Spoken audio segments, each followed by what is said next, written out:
आजकाल सोशल मीडियावर नवीनच चालू झालंय, की अजितदादा जिवंत आहेत. ते ज्या विमानातून चढलेले होते त्याचा कलर वेगळा होता आणि जे उतरले त्याचा कलर वेगळा होता.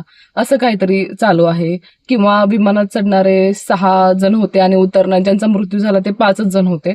पण खरंच तसं काय असतं तर शरद पवार साहेबांनी हा घातपात नाही आणि अपघात आहे असं का सांगितलं असतं? किंवा सुनेत्रा पवार ताईंनी उपमुख्यमंत्रीपदाची शपथ लगेचच का बरं घेतली असेल?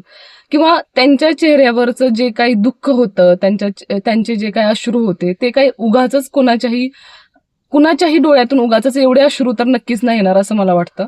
त्याच्यामुळं मला वाटतं ही खरंच अफवा आहे. आता हां, म्हणजे मुंबई विमानतळावरून जेव्हा आपले दादा विमानासाठी बोर्ड झाले, तेव्हा त्यांच्यासोबत कोण होतं, किती लोकं होतं, त्याचा व्हिडिओ खरंच बाहेर आला पाहिजे किंवा आपलं ब्लॅक बॉक्सची माहिती आहे त्याची पण लवकर बाहेर आली पाहिजे. खरंच या गोष्टी थोड्या लवकर का बाहेर येत नाही ह्याच्यावर थोडासा मलाही संशय आहे.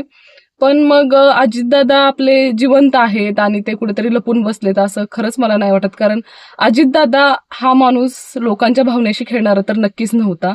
ते राजकारणासाठी का होईना, पण आपल्या लोकांची मनं ते कधीच दुखवणार नाही असं मला वाटतं. त्याच्यामुळे खरंच आपलं सोशल मीडियावर व्ह्यू वाढवण्यासाठी किंवा टी-आर-पी वाढवण्यासाठी हे जे अफवा पसरायच्या चालू आहेत, त्या खरंच बंद कराव्या आणि आपण जे आता काही पुरावे समोर येतील, ब्लॅक बॉक्सचं माहिती पुढे येईल किंवा जे विमानतळाचे फुटेज जर भेटले, तर मग त्याच्यातूनच जी खरं आहे, सत्य आहे ते बाहेर निघेल असं वाटतं मला.